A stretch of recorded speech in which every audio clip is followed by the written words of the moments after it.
Hello, my love, and welcome to Seen, the podcast that helps you to stop hiding, claim your worth, and build the most vibrant version of your life possible. Thank you so much for being here. Today, I'm joined by my friend Anita Siek, a powerhouse copywriter turned brand mentor and speaker who's built an incredible multifaceted business while becoming a new mom. Anita's story is such a perfect example of what it means to evolve from building a brand rooted in words to now showing up on video, mentoring others, speaking on stage, and navigating this next chapter of motherhood and visibility. And it's just so nice to have the first guest be just a friend and be able to have chats and just... Come on in. Yeah, exactly. So, and last night we had the best dinner. Yeah, it was so good. Oh my God, it was so good. And we had like 5 different types of potatoes. We did, thanks to Kady. Yeah, she was just like, we'll have mashed potato with chicken gravy. We'll have mashed potato with lobster gravy.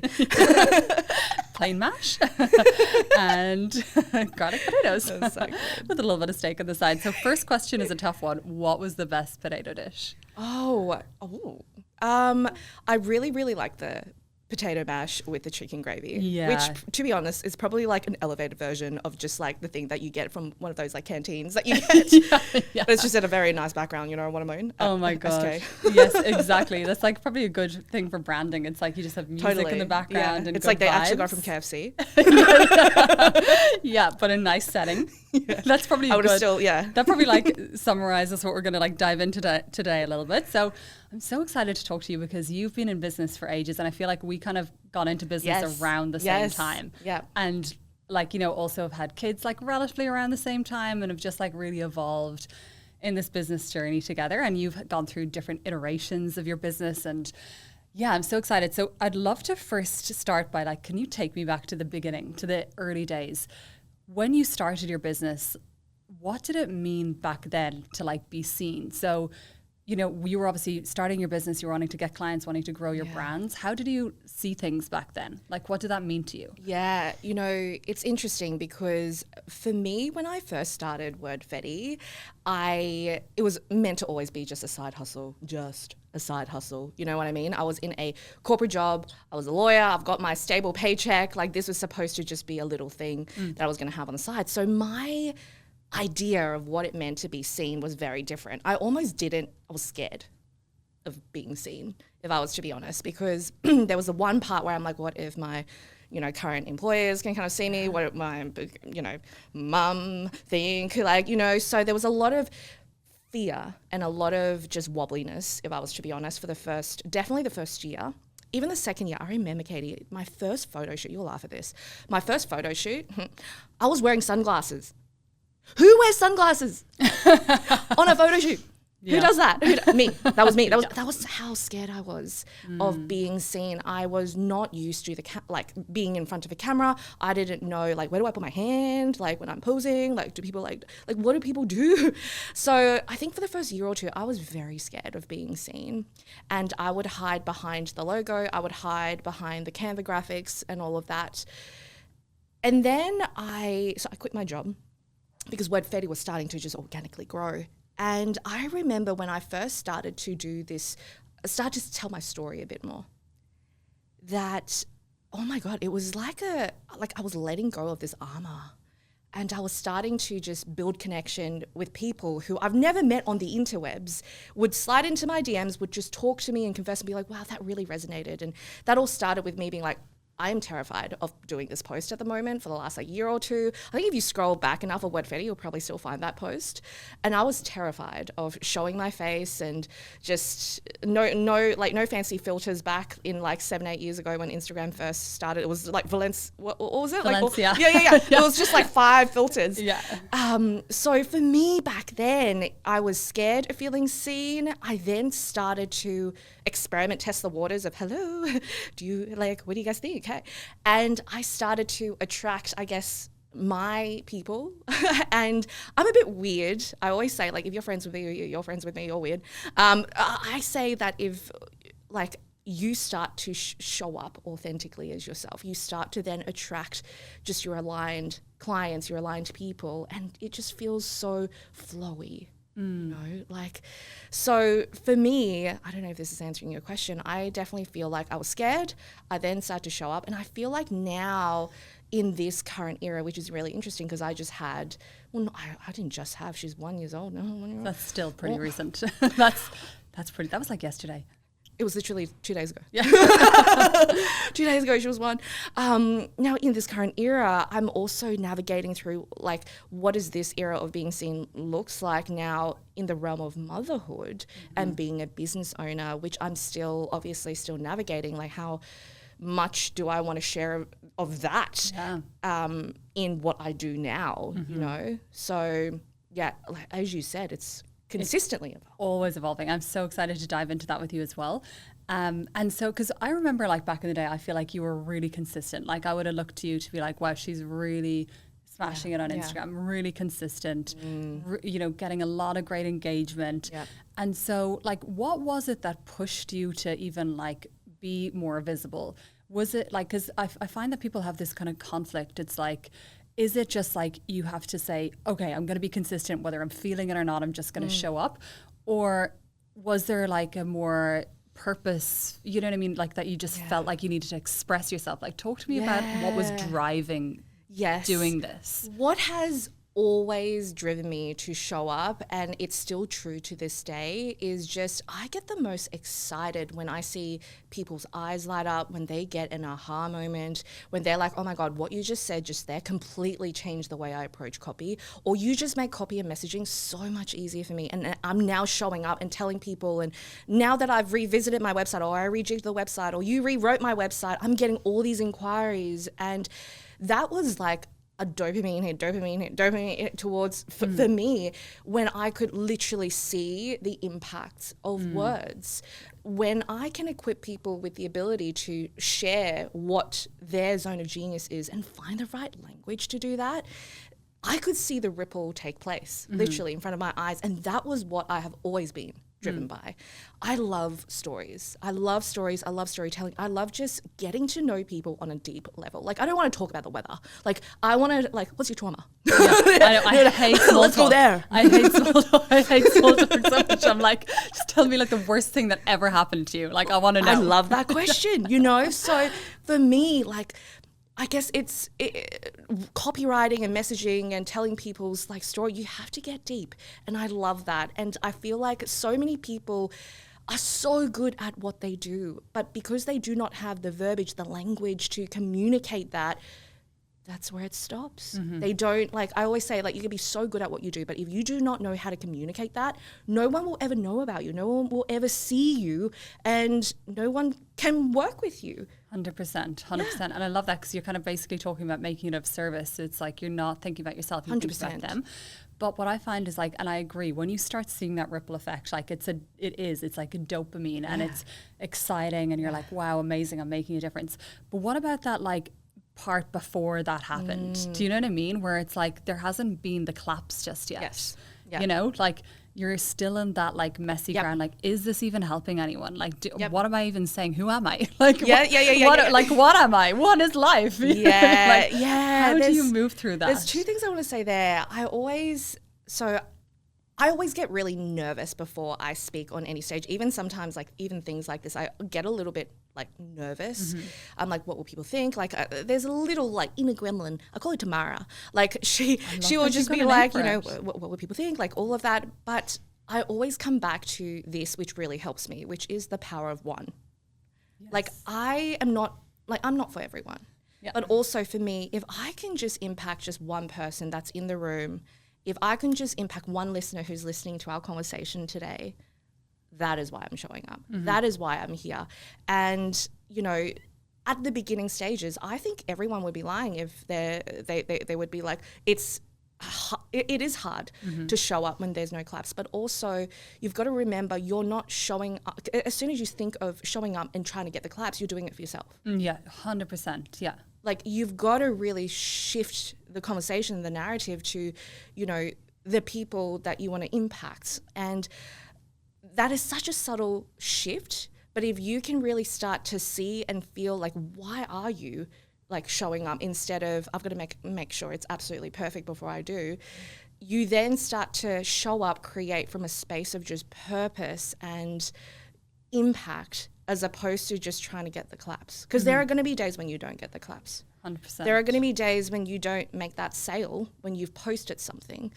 But this is the difference. People who continue to show up, and I always see this with my clients, I don't know if you do too, where they'll go through a launch and then they're showing up, but then there are no results. People are not buying. So then they're like, damn, like I suck, everything sucks, I should burn the business down. And then they go through this just like loop of just like, now, well, what's the point? Social media is not for me, I shouldn't do it. And then they just don't show up, and then they wonder why they're not getting the sales and the result. Yeah. Like in that moment when you're not getting the result or getting the claps, that is where in your mind it's so important for you to decide what that means when there's no claps. Yeah. Like maybe I need to shift my messaging. Maybe I need to, explore a different angle, and that's the difference sometimes I feel when people just continue not for the sake of claps, continue because they're just like, I need to get this in front of the people because I know this can impact you, your business, or your life. Yeah, definitely. And where do you think the line is between like just continuing because you just need to get the reps in and just knowing, okay, I need to just keep going, or starting to say, okay, well, this is obviously not landing. Like, where is that? How do you make that distinction? That's a very good question. I think before I answer that, I think the first thing that is important to consider is, I always hear people go, should I go on Instagram? Should I go on LinkedIn? Should I create a podcast? Should I do a YouTube channel? I feel like you first got to decide, like, where does your audience hang out? Like, where are they and how do they like to consume their content? You've got to start there first. Because if you just try to do all of the things and try to post every day and all of that, then that's a lot of energy, to be honest, as I'm just saying that. That's a lot of energy. So you've got to choose the right platform first. I think the second thing is when it comes to content, it is also ever evolving. How we like to consume content is ever evolving. I feel like if you were to ask me this question last year, reels were a thing, like a big thing.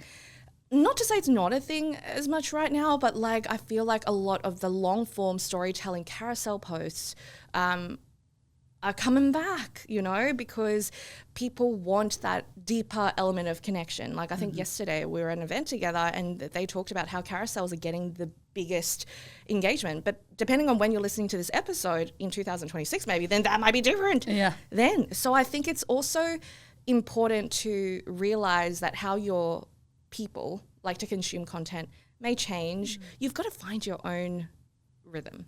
You've got to find your own consistency rhythm.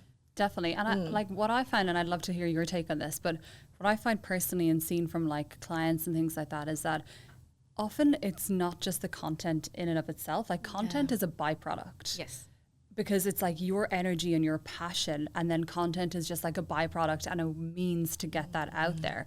And so sometimes I feel like when people are finding their content isn't landing, it can be a symptom of a deeper issue that they're not necessarily passionate and connected to their message, to their why. Love the fact that you mentioned that. Yeah. And what do you see that, and how have you navigated that? Like, how do you stay connected to your why? How do you feel passion and energy behind what you're saying? Because I think that's the deeper thing. It's not just about, yes, great, use a carousel, use a reel, whatever's trending, whatever. But like, you know what I mean? That there's a reason behind it. And it's like, I always say to my clients, what feels alive in you right now? What do you want to share? Because I feel like that hits so differently than, I need to give 3 tips on like copywriting. You know? Yeah, totally. And I love the fact that you mentioned that, because I do, and I had a conversation with someone recently where I was like, you shouldn't be creating content if it just does not feel zingy. People can feel your content.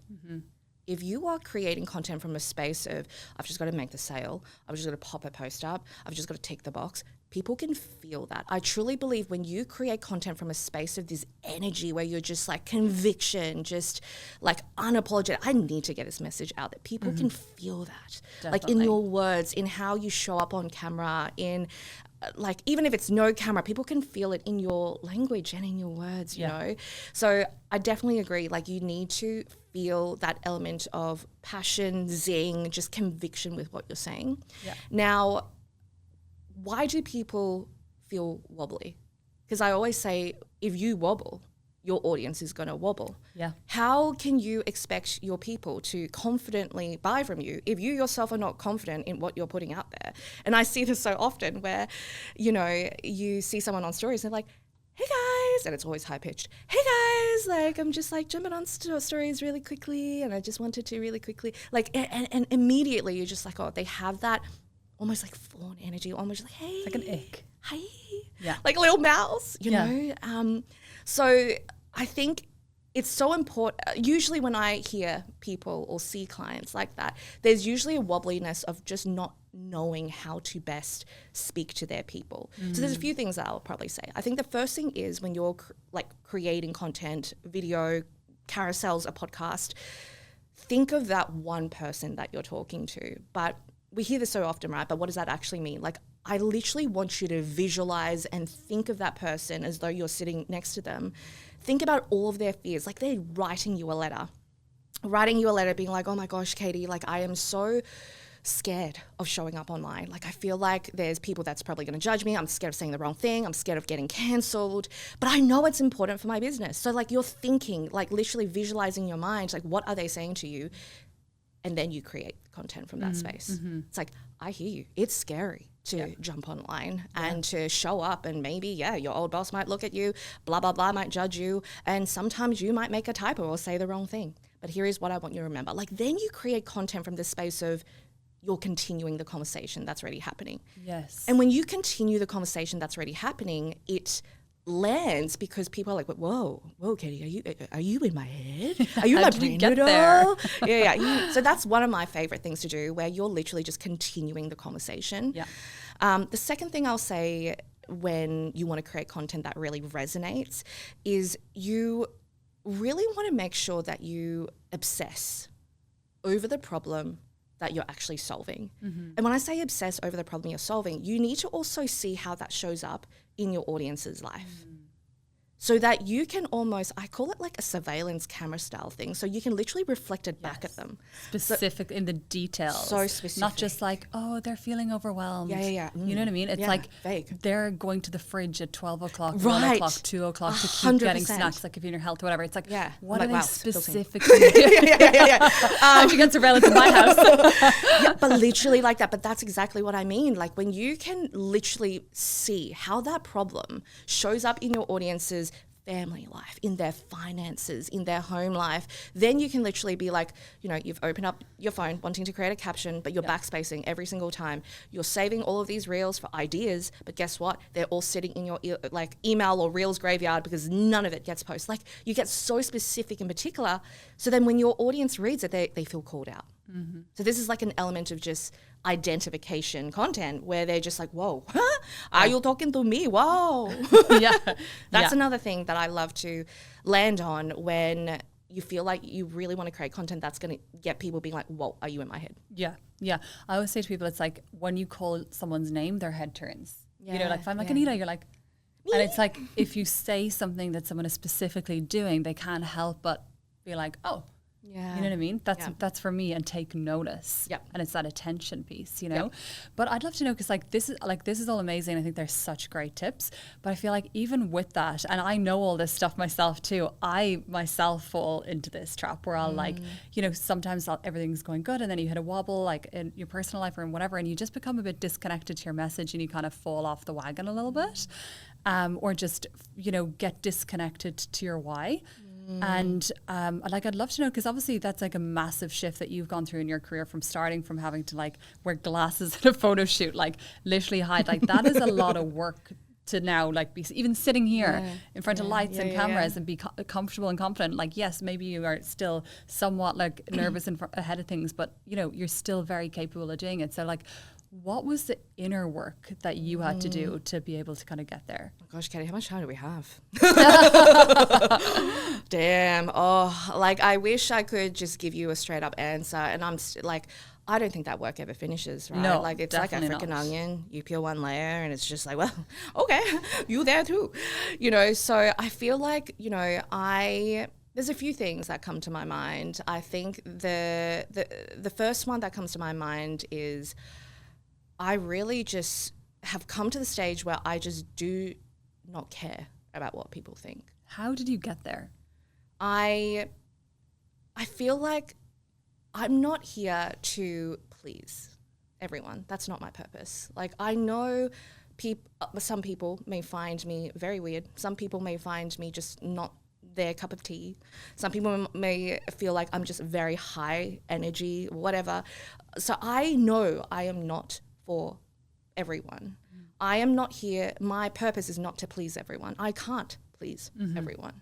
So for me, when I show up, like, I am coming from a space of, I know the value of what I do. I know it can change your business, and I'm going to freaking talk about it. I don't care if it kind of ruffles some feathers. I almost feel like now in this AI fueled era, like, you almost need to create content that is going to be different to the standard 3 tips that blah. You need to have perspective. You need to have insight. You need to have an opinion.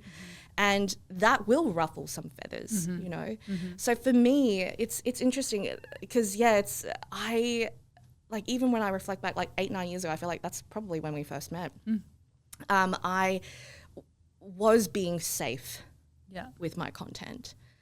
But I also know safe does not help me attract the people that I love working with. And I feel like the more I show up and embody, I guess, all the things that I teach people to do, and I just show up and I just do not give an F. If you like it or you do not like it, I just know and trust myself. I feel like that's the other thing, the element of self-trust. Yeah. Again, coming back to the thing that I was saying to you, I feel like people can truly feel when you are creating content that pulls them versus content that kind of like pushes them to go and do the thing. I want to show up authentically just as myself. I feel like people may meet me in person. They're like, oh my God, you're exactly like you are online. And I'm like, yeah, because it's so exhausting being anyone else. Why would I want to be anyone else? So I feel like for me, I have just come to the realization that I can't please everyone. I'm not here to please everyone. I'm here to share what I believe in, the value that I bring. And I have so much conviction in knowing that this brings people the results because I've seen it happen. And that's what I continuously remind myself. That's who I'm showing up for. I rather pour all of my energy towards people who are my people as opposed to, you know, spiral down the hole of, oh no, those haters or those people do not like what I said. And I get that. I still get that. So I'll have Facebook ads up. I will get email replies. I don't know whether you get this too, Kady, because I know you run ads. But people will be like, you know, boring, spam, stop with your GIF, like unsubscribe me. I'm like, yeah, well, there's a button that says unsubscribe. Like, just unsubscribe there. Yeah. Don't email me back and tell me unsubscribe. Yeah, I know. And actually, this is a great conversation because, like, a lot of people have fears about that sort of stuff happening. I love it. I've had the same with people like commenting and just being like, shut up. Yeah. And it's like, just hit mute. Yeah. So don't like, it's like, thanks for the engagement though. You know what I mean? You should have, oh my God. So I had a comment recently, literally just last week, with someone commenting on, so we have like this AI bot, Wordfetti bot. And they're like, oh my gosh, it sounds like a product for bum holes. What? And I just replied, I was just like, BRB creating a new product for bum holes. And they're like, oh, love. And I'm like, you know, you just gotta, you have to have that self-trust and belief in yourself. Yeah. Because I could either cry over that and be, oh no, let me delete it. I'm like, no, that's actually hilarious. You know? Yeah. You're not my person, but I'm going to hit reply to that. You just got to laugh at it. Yeah. And that's a great like mindset to have because sometimes I kind of almost like, you know, you get almost like lose faith in humanity a little bit where you get like all this like negativity and you're like, you know, you have to kind of rise above that. You know, because especially when you're doing stuff like running ads and things like that, you can get like, and I've just like, had people like even recently, like I had someone that was like getting really like being really rude to a team member over text and I can see it. And like she was wanting to do a collaboration with me. And she was like, excuse me. Apparently she had asked before and then like my team was like, oh, she's like, you didn't get back to my request. And they were like, oh, what was the request? I think we must have missed that. Go back and check. And it's just like as if I'm ever going to collaborate with someone that's like super rude and stuff. But it's like, how do you like not, you know, how do you kind of still like kind of forget about those people and like think of like the good? Because do you ever feel like when you're in business so long, like I talk to business owners all the time that have been in business for a while, that start to get a bit jaded. Do you know what I mean? Like it's just like you kind of like have you know, the odd negative experience and then this and that and more money, more problems. Like, you know what I mean? Like, have you ever gotten to the point where you're just a little bit like sick of it all? Oh man, yeah, heaps, heaps, Kady. I feel like throughout even the day, I'm like going through roller coaster. I'm like, oh my gosh, I love my business. Oh my gosh, yeah, I go through so many different moments like that, and I think the thing that I'll say to that is you really need to be obsessed with the journey of business. Yeah, not the outcome. Yeah, like I am obsessed with problem solving. Like, and my husband's always like whenever there's a problem that happens, whether or not it's a team launch or something's not coming to plan, I'll like have a cry. Okay, I'll go and have a cry. He was like, why do you keep doing it? I'll like wipe the tears away. I'm like, okay, I'm back. Like, you know, I'll have my moment. I'll have my feels. I'll be on the floor being like just fetal position, cry, and be like, oh my gosh, no one wants me anymore. I'll be a bin lady. But I will still get back up because I just love the element of always having a different problem to solve. Like, I love that. I really, really love that. And I feel like you have to be obsessed with the journey of business. And even if you reach 500K, a million, 5 million, there are going to be different problems. Yeah. That's going to come up. I think when I work with clients, people are always like, oh, I want to reach $1 million because once I get there, then blah. And I'm like, but there's going to be different issues once you reach there. 100%. And it's still you. You'll still be you. Exactly. There would be the different things that come up. So I think you truly, in moments when things do not pan out and you feel just, like, I think those who will continue to find a way or pick themselves back up, because there is no business owner that has not experienced rock bottoms or gone through just in 180 or just like felt really low. None. Like, I will guarantee you there is none. But what they do next is, I feel like, the thing that sets the trajectory. 100%. And I love this conversation because I think it's so important to acknowledge that it's like not all sunshine and rainbows, and it's like how you do pick yourself back up and move through it and feel the feelings. Like, you know, go have a cry if you need to. Like, just get it out. That's fine. Like, you know, have a little pity party, but just like don't make it too long. Then continue to move forward. And I think it's so important not to like internalize that and think like, oh, it's just and the meaning me. You make with the meaning. And like, I think I was saying this at dinner last night that I saw this health expert in Los Angeles recently, and they were talking about stress and how it's more important, like the meaning you associate with stress than the stress itself. In terms of like how you become sick with stress. It's like, you know, that you're seeing it as a bad thing or as something that makes you resilient. And I think it's the exact same thing with like our problems. What's the meaning you're assigning to it, you know? And can you just not make it like we're on a fucking like planet that's like spinning around in the universe? Like, you know what I mean? We're like, what is even life? You know what I mean? Like, it could be like, you know what I mean? We're like a blip in the universe. Like, it all really doesn't matter that much, you know? I've heard the saying that goes, you know, the best business owners are not the ones who know how to get leads. They're the ones who know how to best show up even when things are completely hitting the fan. If you know how to show up, handle yourself, and navigate through the hardest of moments, because that is inevitable. That is the one going. Inevitable. And you know, and sometimes knowing when to stop as well. Like, I think, I feel like I read this really great book called Quit by Annie Duke.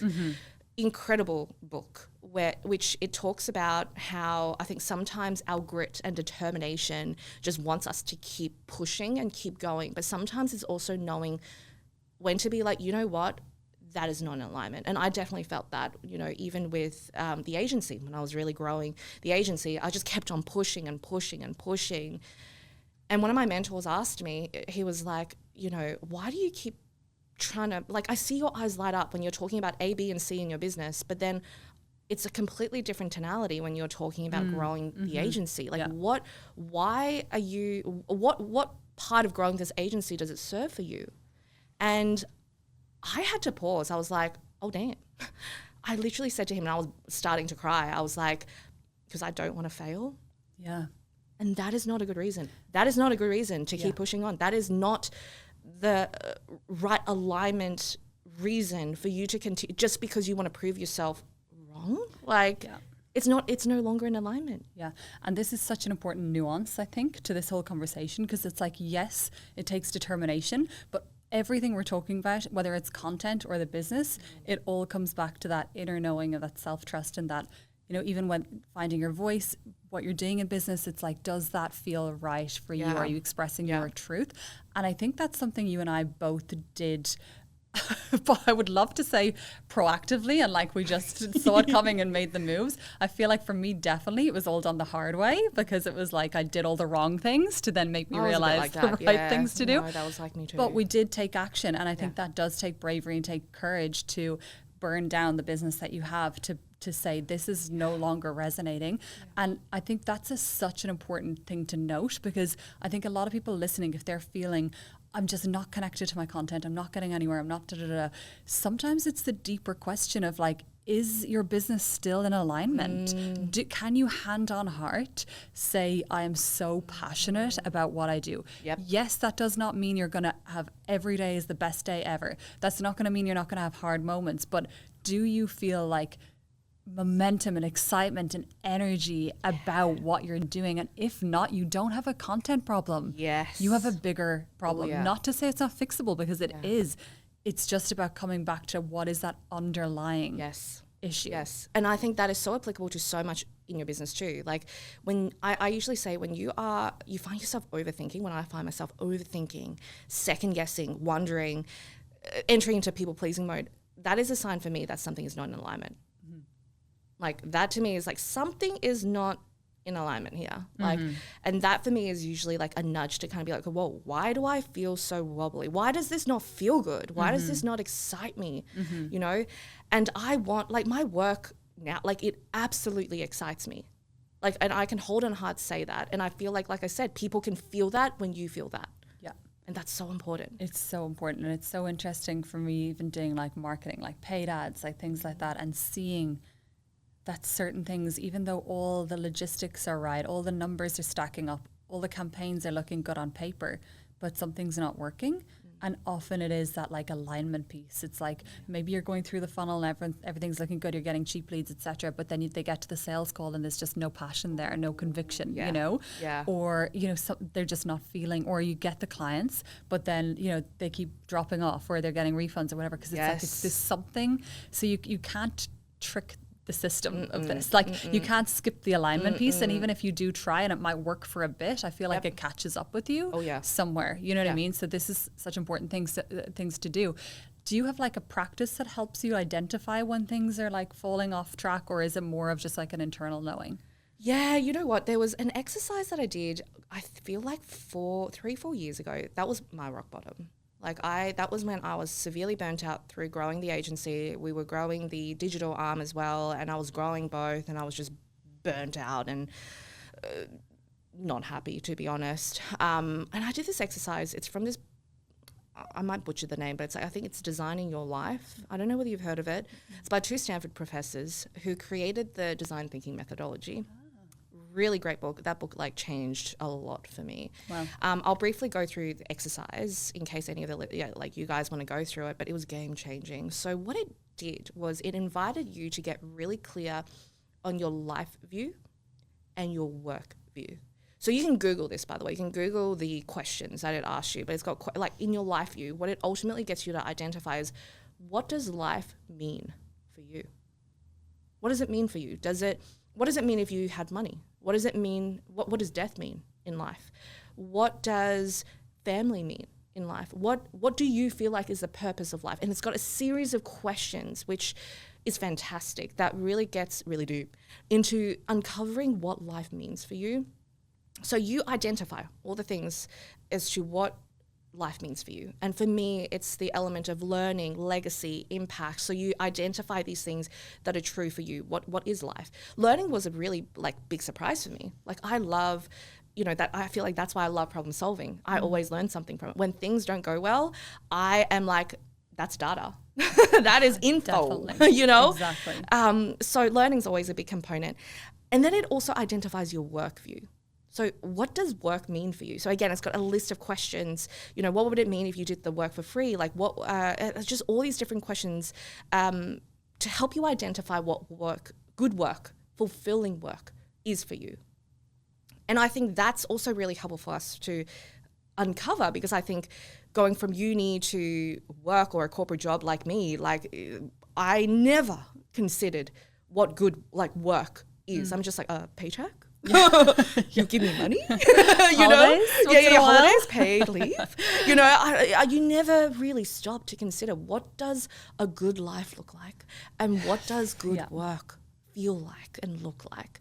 And I think when you can sit down, and it's a pretty simple exercise, you can do it anywhere. It's a really nice Australian activity. I love to reflect back on it. But if you can identify your work view and your life view, you can see some like crossovers as to some things, but you get really clear on what that is.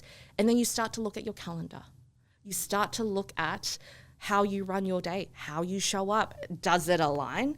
If you tell me you prioritize family, you prioritize going to the gym, you want to get like fit and all of that, and you enjoy your work, but I see no family time in your calendar, and you don't go to the gym because you have no time, like then that is not in alignment. And of course you're going to feel like something's missing.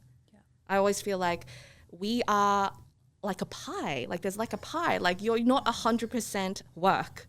There is maybe 40% work, 40%, I don't know, 50% like family or whatever. But like there's so much else that make you, so much else that make me Anita. And if you don't do that thing, you're going to feel like something is not syncing. So that's a really good exercise. Like, that sounds amazing. I'm definitely going to look that up. And that reminds me of, because yesterday Melissa Ambrosini was speaking and she talked about that law of vacuum. Oh, yeah. So if you don't assign time to things, it just kind of disappears into a vacuum. And you and I even spoke about this yesterday and this brings us nicely to the topic of kids, because I feel like then once you bring in little ones, you have to be even more diligent about this stuff. Like before kids, I could kind of wing some of this stuff and it was just like go with the flow, whatever. Yeah. And now we were like laughing yesterday because I have to like literally schedule like not just date night, but also date night in, where it's like, this is my husband and I's time to actually speak. To actually like look into each other's eyes, like, you know what I mean? Just like, and that's in our calendar now, like literally family time. Because what I was finding is otherwise it just does go into a big vacuum, and then you're like, oh well, I'm not doing anything that I love, and no wonder I feel a bit like meh, because I'm not actually like intentionally designing that life. And I've had to get so clear around like, okay, I only want to work 20 hours a week. What does that look like? How does that fit in, etc. And so how has becoming a mother, like, has it changed your view of I mean, of course it has, but what ways do you think that that's changed, like how you see yourself, how you show up, your visibility, and just how that's kind of impacted your business? It's before Charlie, so my baby, I was never really like maternal. So I wasn't that person that was just like, oh my gosh, I can't wait to be a mother. Like I was like, we'll just delay it, No potatoes. If I was to be honest, I was quite worried about what it would look like. Am I still going to drown myself in work? Am I still going to like, will I be a bad mom if I do that? So I think, but as soon as she arrived, I was like, whoa. Like I was like, wow, like you're so awesome. Like I want to spend time with you. I love seeing just her personality come about, and I want to spend more time with her. But I also really love my work. Like, so that has been definitely a conflict. So I'm not too dissimilar to you. I only want to work 20 to 25 hours a week, and that's been the case for me the last year. So I have had to lead with that. You need to get so clear on what you want first. So your life view, whatever, like you need to get so clear on that. If you only want to work 20 to 25 hour weeks in your business, then you need to make sure that that is reflected in what you say yes to, what you say no to, your calendar, the structure of maybe the business and what you do and what you don't do as well. So I feel like for me, that's been the one thing that I've really had to completely relook at my business. And I started to do that just before I went on mat leave. But I won't lie, I pretty much like hustled my way, which I'm not proud of, hustled my way up until mat leave. I think on reflection back, I'm like, I wish I gave myself just a month at least, kind of before I did that. If I had to say something to myself, like a year and a bit prior, but I've had to get really clear on what I want first, and what type of mum and business owner and this era looks like for me. And I don't think that's something that many new mums or soon-to-be mums, I feel like I've talked to so many people, they're like, that's what I'm scared of. Like, I'm really worried. Like, a lot of the women or the people that I work with are highly ambitious, you know, in a way, type A personalities. They love business, obsessed with all of that. And they sometimes are scared of that blur, like, I guess, the delicate dance between being a present mum and being a business owner who freaking just loves and is obsessed with the work that she does, you know. So I don't think there is work-life balance. I think there is the element, there's work-life integration. I think there are days in which I dial up, like the business side. There are days in which I dial up a lot of the family stuff. I don't think there is ever 50-50. I'm keen to hear your thoughts on it too, because I feel like I look at someone like you, and I know you've got 2 bubbas, and I remember even when I was pregnant and having my bubba, I'm like, oh my God, look at Kady. She's just got it all sorted. Like, look at her. You know, so I looked up to people like you, and looked up to just people who had babies and also were running businesses. And there weren't too many, if I'm to be honest, that I could really look up to, that I felt like I could feel aligned to, because I don't want to de-shimmer my business, if that makes sense. Like, it will look different, but I don't want to like close down my business just because I have a baby. Like, if anything, I feel more drive and more purpose. I want to do so much more, you know? So I think I'm still finding my rhythm, but I'm keen to hear like how you navigated through that. Like, I know I'm interviewing you. Trying to get around. It's like, how did you navigate through that? Yeah, well, like, you're literally giving me goosebumps talking about this, because I just think it's such an important conversation. There is no right or wrong answer, and I had to muddle my way through it. Like, I had no idea. I wasn't very maternal either. And it was the same once I had like Elsie. I was just like, you know, so in love. And then especially when I had, like, already things were starting to change and I was scaling down my agency. But then it was when I had Ardy that it really, I was like, you know, time became like of the essence, you know. And I was like, if I'm not doing something that I'm so passionate about, I don't want to do it. Like, I think I remember being in like an accounting meeting, and I literally cried afterwards, because I was like, I don't need to be there. Like, I did not need to be on that call. You know what I mean? Yeah, I've just been so ruthless now with delegating. Like, I don't need to be on that. Give me the notes afterwards. Like, what do I need to be at? And just being so strict. And that led me to literally completely restructuring my whole business to having one scalable offer that's like, you know, working with people like as a strategist versus like agency, which is all done for you, trading time for money. That model became unsustainable for me. And it was only having the kids that made me see that. But it wasn't like a clean, like, oh, I just see it, you know. Like, I went through months of like where I definitely like used work as escapism, as we kind of talked about yesterday, because like it was just so hard having the 2 under 2, and I was like, what the fuck? Like, this is like, I'm not equipped for this, you know. And so I've had to really like find my groove, but it's only now that I'm really loving being a mom, and just really so clear that I only want to do those. Because you intentionally designed 20 to 5. Yeah, being exactly. So clear exactly. What you want. Exactly. Yeah. But I think, there's no kind of right or wrong answer, but it does all come down to that like clarity of like what is really important to you. And probably that exercise that you spoke about would be a great place to start for people to really see, like, because sometimes people have this goal, and then you look at their calendar or you look at their life and you're like, there's zero way that goal is being achieved with your current like reality. Yeah. You know what I mean? And I love, there's a book called like 10X is better than 2X. Oh yeah, I love that book. I love that too, because it makes you really look at like, could I 10X tomorrow? And that's a great question to ask, because then you're like, oh no, I would need to remove myself from this, and be more intentional with kind of building that. But I'm curious whether you feel like because obviously you came close to burnout and like you went through all of that. Do you look back and are you like glad you did that in a way that you're like, do you feel like that set you up now?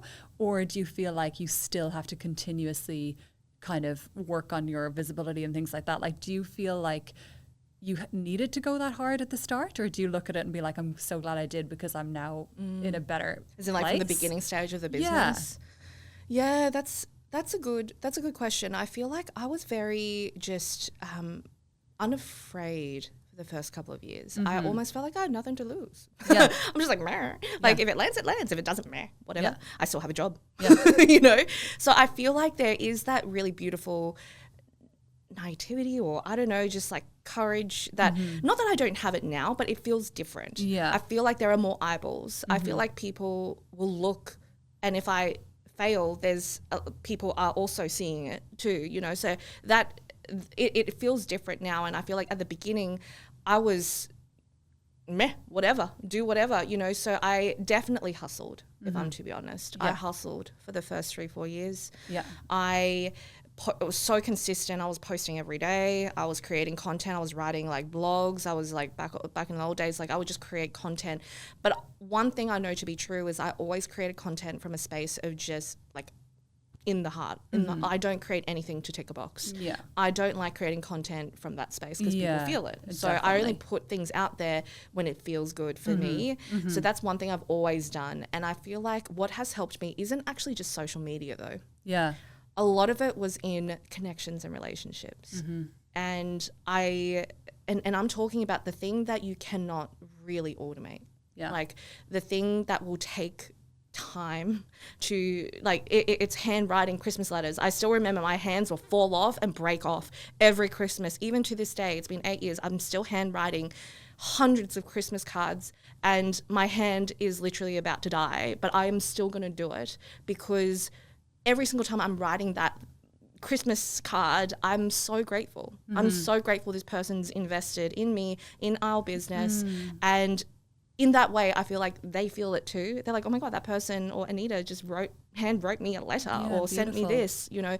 And I think that's been the thing that has actually helped us a lot in the realm of community and connection. You've got to do the things sometimes that you can't automate or shove a robot in there. Definitely. Especially right now. Yeah, and I love that you say that because like some people think like I'm just gonna like hustle and go hard until I have kids.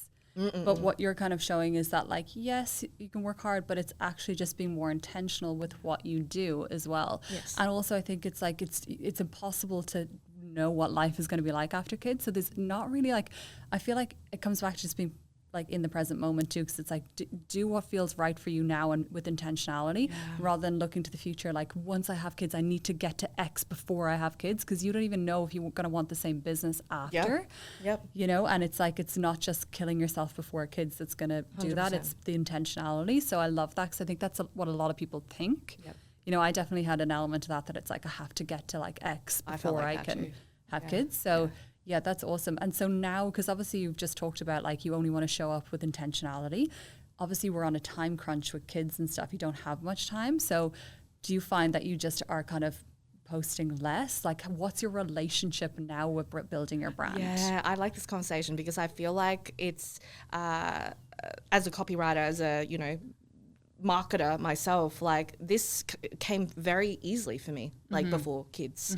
I would create a carousel or a post within a matter of like 5-10 minutes, easy, you know. But now with baby, like my creation content rhythm is so different, and I'm still in the thick of that, to be honest.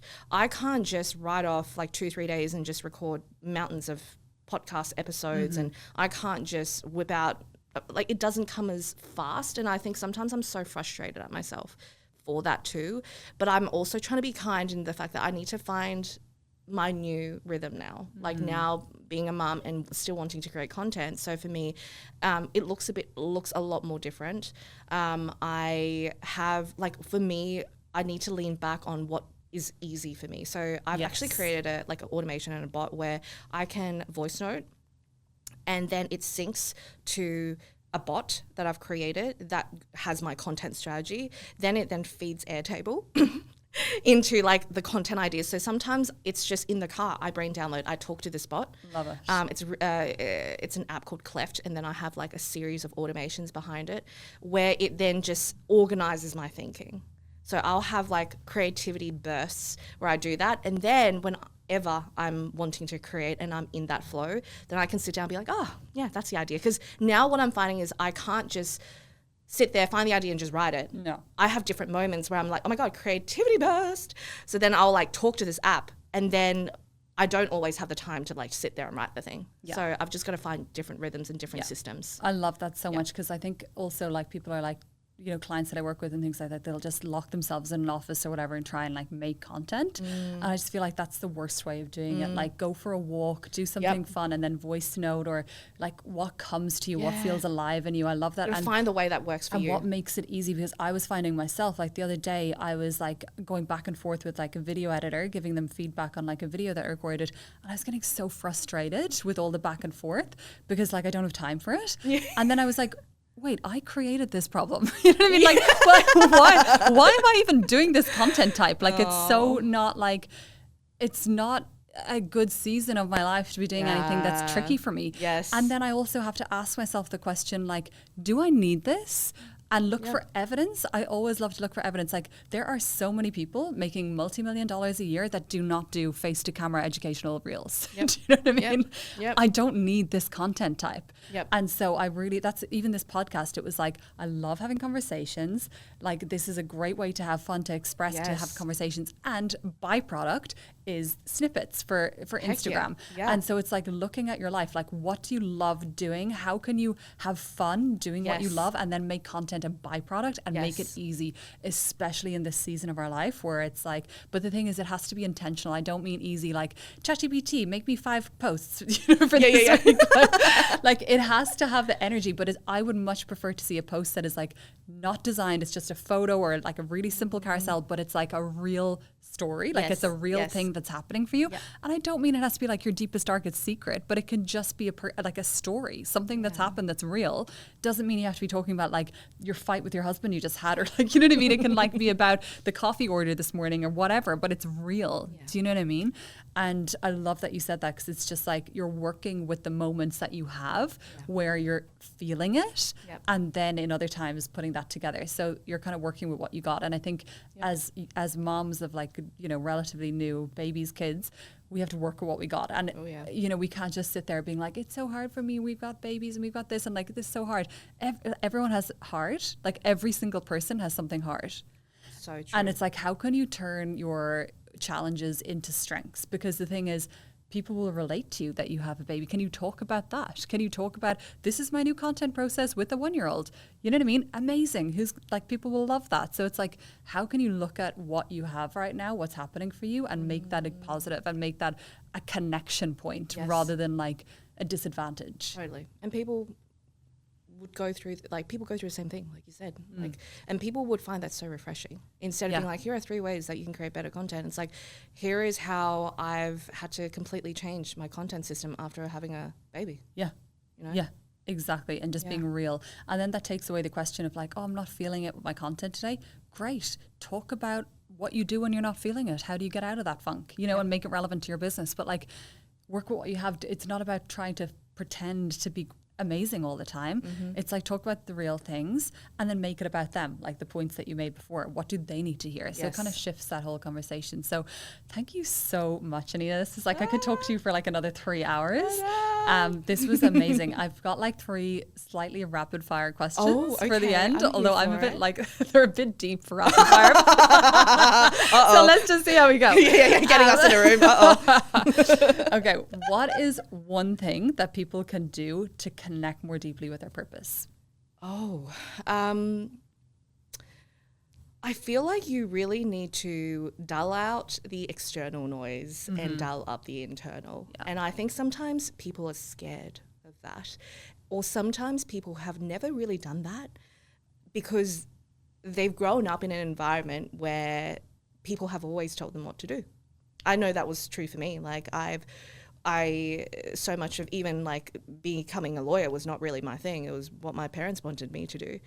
It wasn't what I wanted because no one ever asked me what I wanted to do, you know? So I think you've got to really be selfish, dull out the external noise, social media, whatever success is painted by other gurus, and dull up the internal. Like, what does it mean for you? Like not everyone else, not your mum, not your dad, not your partner, whatever. What does it mean for you and how does it actually feel? I feel like you've got to start there. You have to start there because you could end up creating a business that isn't even what you want. And this sounds so obvious, but people don't do it. Yeah. I didn't do it. I didn't do it for years. And then I'm like, oh, wow, it starts with me? No way. Wait, I have a choice in all this? No way. You know? This is all my creation? Yeah. I get to control this? No way. This is my life.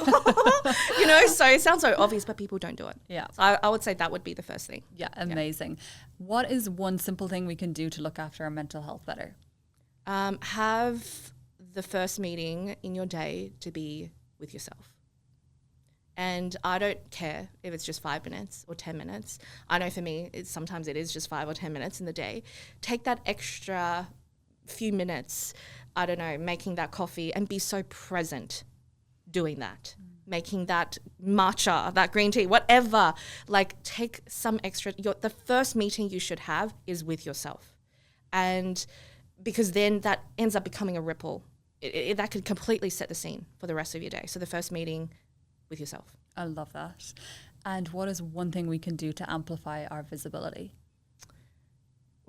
I feel like coming full circle to this conversation we've been having, I feel like especially with so much AI content and not knowing, are you actually talking to, like, who's actually creating this? The more you can share from just your heart and create content from a space of what do I want to share? Like you were saying, like, what is something that you truly strongly believe in right now? Like, and for me, I always say, like, what is your, like, stance? What is something that you strongly believe in, your perspective, your insight? I think that right now, I truly believe is going to not just help you be visible, but really help people see and feel, wow, like this feels dimensional now. This doesn't feel like you're just giving me some tips and hacks. I feel like I'm really getting an insight towards how you think and I feel connected to you because you've just shared so honestly and vulnerably to me. So I feel like I do believe right now in this era, there's a big opportunity for business owners to really share and document, you know, how they think and their perspective and their opinions. And there could be something that is happening in your industry right now. Okay, what do you think about that? What's your opinion on that? Like, share from that. And I feel like that is going to be something that's going to really help business owners in this era, especially with AI, because that's the one thing AI can't do. It doesn't have that insight perspective and peek inside your brain, you know? Yeah, I love it because, again, that's just finding the good within a challenging time. Yeah. Like, AI is taking over. Yeah. Well, no, like, let's make that a good thing. Yeah. Like, how can you use that to differentiate yourself? I love it. And where can everyone connect with you? Where's the best place to say hello? Yes, come find me. So I am over on Instagram at Anita Siek, ANITA SIEK. You can follow our work at Wordfetti as well, WORDFETTI. And I also have a podcast called Brandfetti. So, yeah, thank you so much for having me. Thank you so much. That was such a great conversation, and I'm so happy to have had you today. Thank you for your time. Thank you, lovely.